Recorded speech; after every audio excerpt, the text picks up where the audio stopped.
Salut à tous, j'espère que vous allez bien, c'est Romain et on se retrouve en toute fin de cette journée complètement folle, même si l'affaire Mbappé a semblé l'éclipser, il y avait bien match ce soir en Ligue des Champions pour départager le PSG et le Benfica sur cette double confrontation en moins d'une semaine et au final, pas de vainqueur. Pire encore, troisième nul consécutif pour les hommes de Christophe Galtier qui ce soir, contrairement au match de la semaine dernière, d'abord, je trouve qu'on s'est créé moins d'occasions très nettes, et puis surtout, en cause le fait majeur de cet avant-match, l'absence de Lionel Messi, notre jeu a été très stéréotypé vers Neymar, Mbappé, ce côté gauche plus généralement, moins de diversité et puis techniquement de maîtrise parce que Lionel Messi n'était pas là pour tout fluidifier. Bref, on va en parler dans ce débrief parce qu'il y a eu quelques ajustements de Christophe Galtier. Comme je disais, absence de Lionel Messi, c'était prévisible de toute façon, même si on voulait critiquer Carlos Soler et tout ça, il fallait se rendre à l'évidence.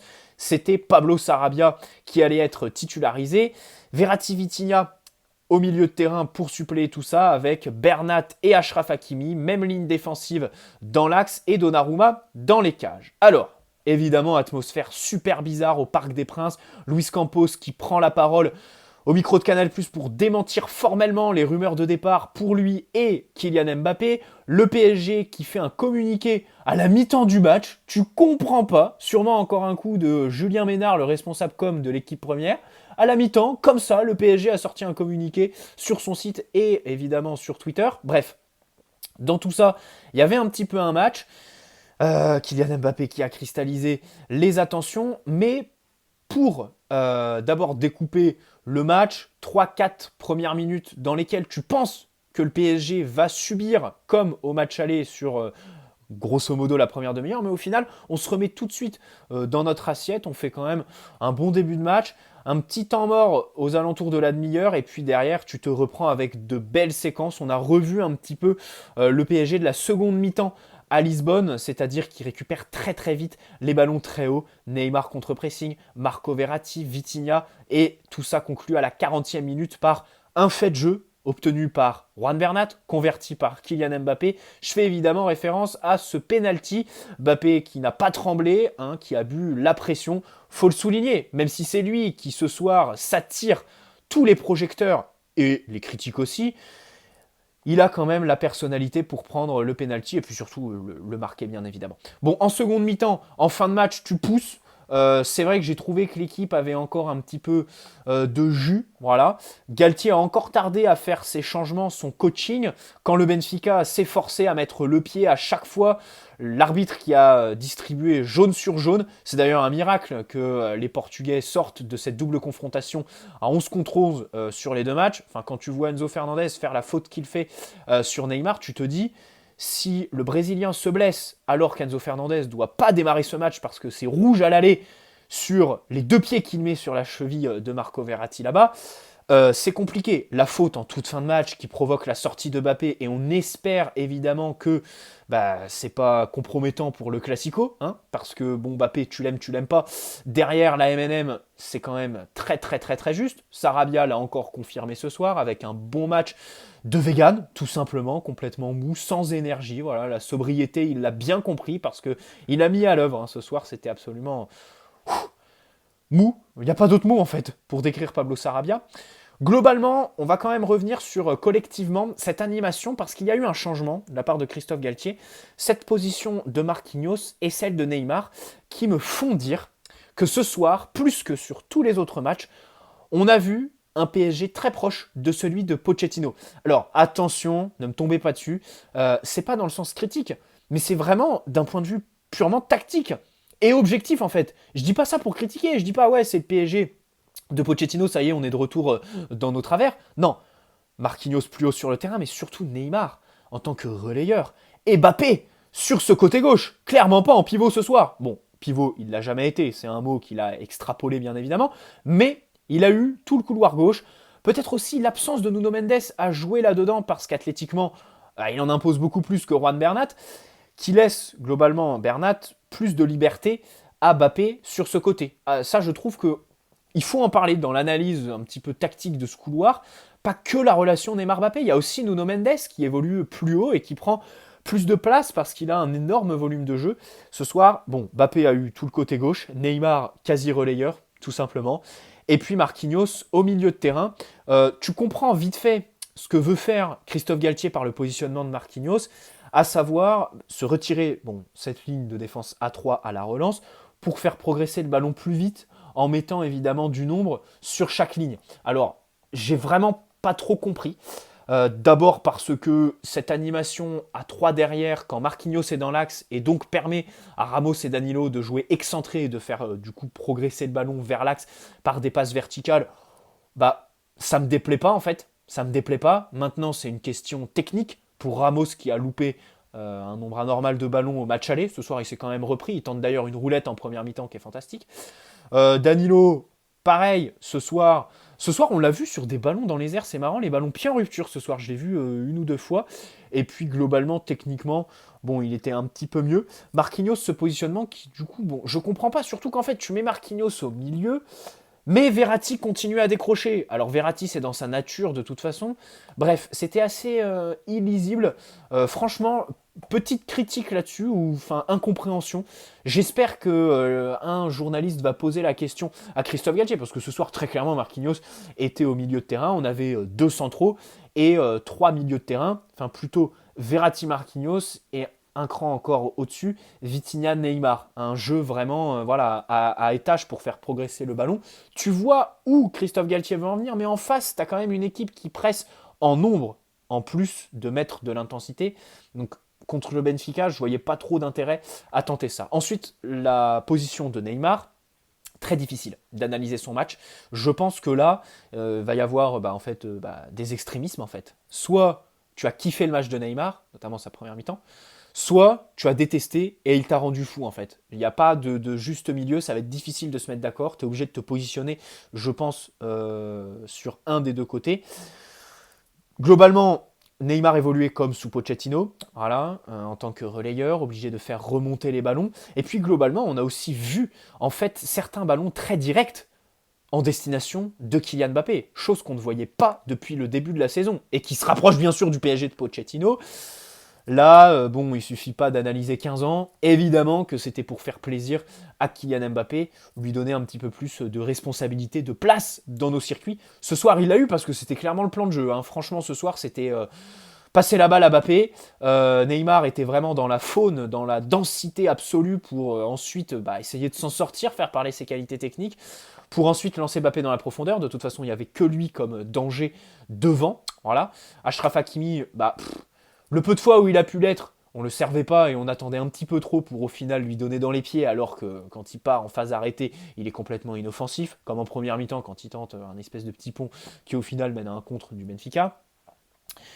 À gauche, Juan Bernat, on va pas trop lui en demander, il revient de blessure, déjà il a obtenu un penalty et ça, franchement chapeau, sa capacité à être décisif en Ligue des Champions. Il me fait peur, hein, franchement, ça me fait peur de voir Bernat à la place de Nuno Mendes, on va pas se le cacher. Mais ce soir encore, voilà, il va chercher le penalty. C'est super. Et puis Pablo Sarabia, bon bref, on y revient, on passe aux performances individuelles de ce PSG ce soir. Donc globalement, voilà un petit peu ce que j'ai retenu. On a réussi à sortir par moment du pressing de Benfica. Il y a eu quelques séquences, à la différence du PSG de Pochettino, je vous rassure, il y a quand même un espèce de fond de jeu, une idée qui se dégage et que tu arrives à identifier bien évidemment. Je l'ai exposé depuis 5 minutes par le positionnement de Marquinhos. Tu peux peut-être aussi penser à Donnarumma, peut-être que Christophe Galtier veut donner plus de responsabilité à son gardien à la relance, et c'est pour ça qu'il fait remonter Marquinhos. Tu peux peut-être aussi l'interpréter comme ça. Après, bien sûr, ça a conduit à quelques mésententes entre les deux joueurs directement. En première mi-temps, Marquinhos n'hésite pas à recadrer Donnarumma quand il se plaint là sur l'action, qui balance en touche directement. Bref, Donnarumma, bon ce soir il n'a pas eu grand chose à faire par rapport au match aller.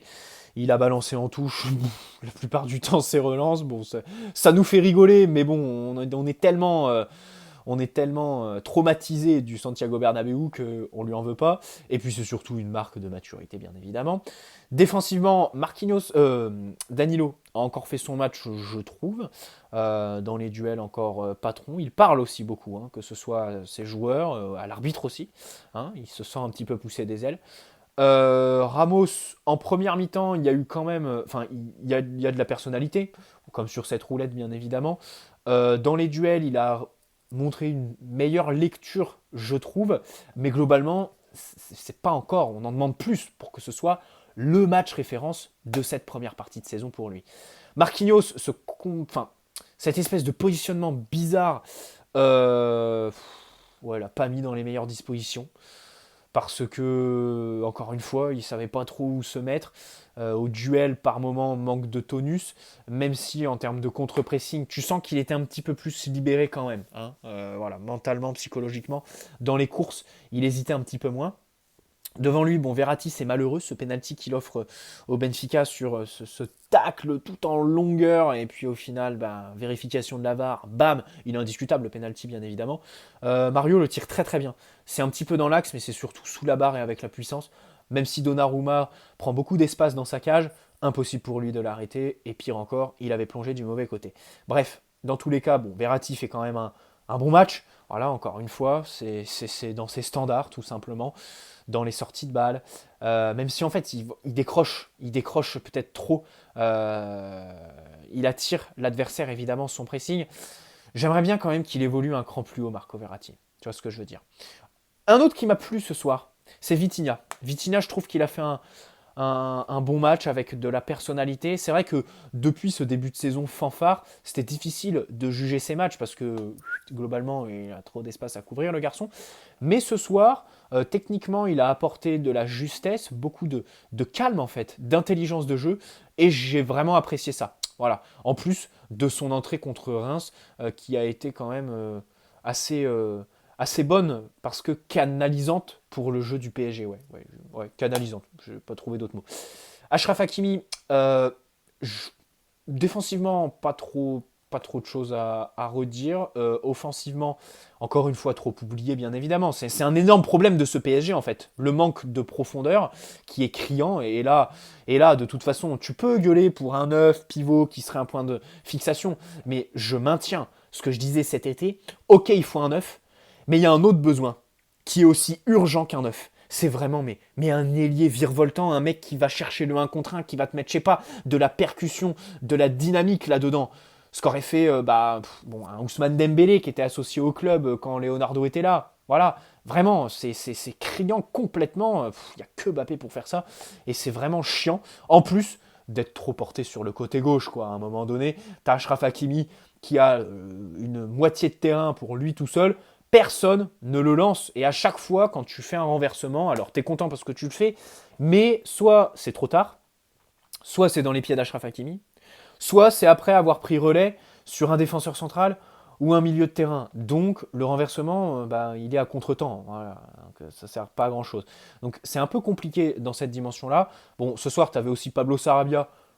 Vu le peu de ballons qu'il a touché et surtout le peu de ballons qu'il a réussi à bonifier, c'est sûr que ça allait pas être lui qui allait animer le côté droit. Bon, il a fait les replis, il a couru, mais franchement, comment tu peux... Enfin, impossible de satisfaire de ce match, quoi. Ce soir, c'était mollasson. Hein. Voilà, il y a cette espèce de frappe sans vitamine, sans calcium en première mi-temps. Des passes pas très appuyées. C'est vrai que c'est compliqué. Même si techniquement, il a eu 2 ou 3 moments qui pourraient être à son actif, hein, notamment sur un contre, il réussit à faire un dribble et ensuite orienter sur le côté gauche Neymar ou Mbappé, si je dis pas de bêtises. Mais globalement, c'était un match très très compliqué, quoi. Et sa sortie se faisait plus qu'attendre. Je crois que c'est à la 73e. C'est un peu tard, quoi. Christophe, en fait, en Ligue des Champions, et je peux déjà le prévenir, hein, mais vraiment, ça se voit à des kilomètres.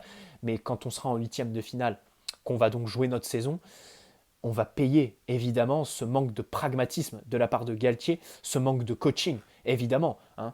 Allegri, bon alors ce soir c'est pas trop le bon moment d'en parler, mais j'ai cet exemple du match aller contre la Juve où Allegri à la mi-temps fait un ajustement. Allegri qui est un entraîneur qui connaît quand même la Ligue des Champions comme sa poche, on peut l'insulter tous les noms mais pas lui enlever ça. Il a aussi beaucoup de pragmatisme dans son coaching. Il y a beaucoup de matchs qui ont tourné grâce aux remplaçants qu'il a fait rentrer dans l'histoire de la Juventus ou à des ajustements qu'il a bien senti à Allegri. Tu vois ce que je veux dire? Un vrai entraîneur Ligue des Champions. Galtier, il découvre la Ligue des Champions, en fait, là.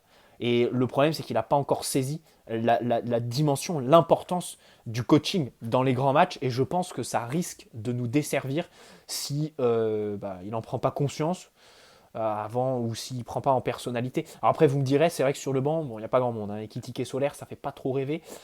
L'ajustement Mukiele, Achraf Hakimi, j'ai beaucoup aimé. Faire passer Hakimi à gauche et Mukiele le mettre à droite. C'est vrai qu'Hakimi est polyvalent. Il a montré qu'il est capable de jouer des deux côtés. Et ça peut être une belle solution pour le rapprocher de Kylian Mbappé aussi. Voilà, leur espèce de bromance, hein, pour qu'elle se rallume un petit peu. Mbappé, justement, on y vient. Son match, bon, écoutez, on va pas revenir sur tout ce qui s'est dit plus tôt dans la journée. Ce sera le cas dans la vidéo de demain, bien évidemment. Mais il a fait un bon match, il faut le dire.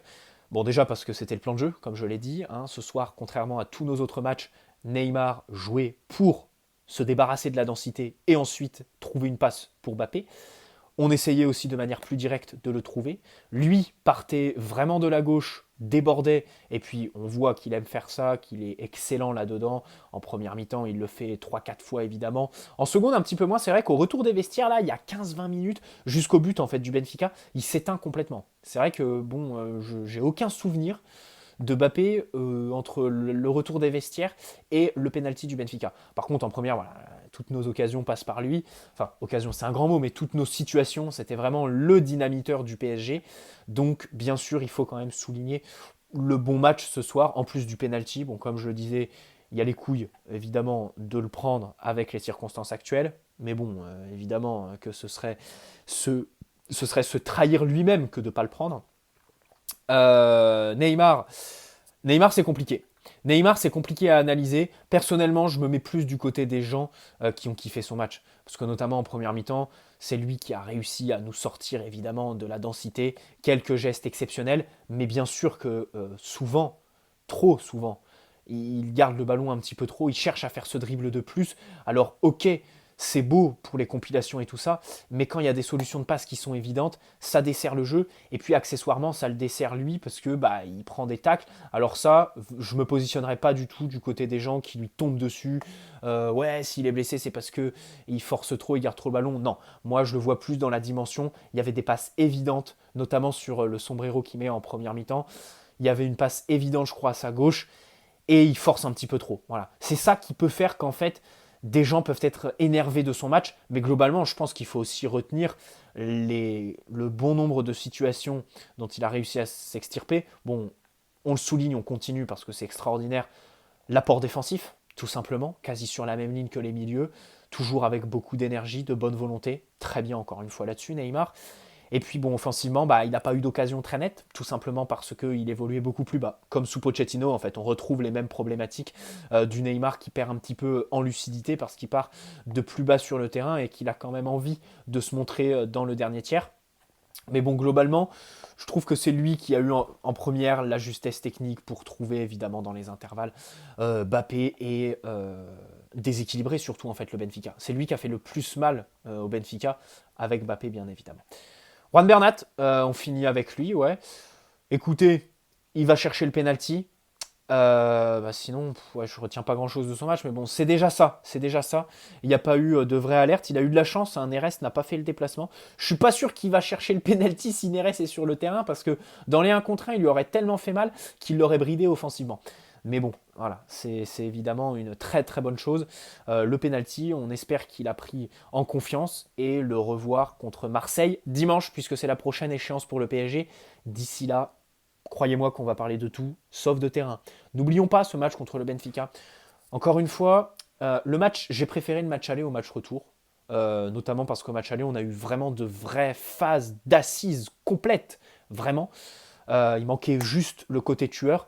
Là, il manquait et le côté tueur, et puis même se créer les occasions de but, tout simplement, en fait, parce qu'on en a eu assez peu. Hein. Et puis, le Benfica a aussi eu quand même des moments, même si, pareil, eux, même s'ils pressent, même si, évidemment, ils ont fait leur pub aux yeux de l'Europe sur cette double confrontation, tout le monde va les aimer, ils n'ont pas réussi à se créer non plus des occasions très très franches, pas mis en grand danger Gigio Donnarumma. Voilà, bref, bonne soirée à la Team Notif, bonne journée à ceux qui regarderont ce débrief demain. Ciao les amis, et on se retrouve très très vite pour parler de tout ce qui sort au sujet du PSG, c'est absolument n'importe quoi. Ciao.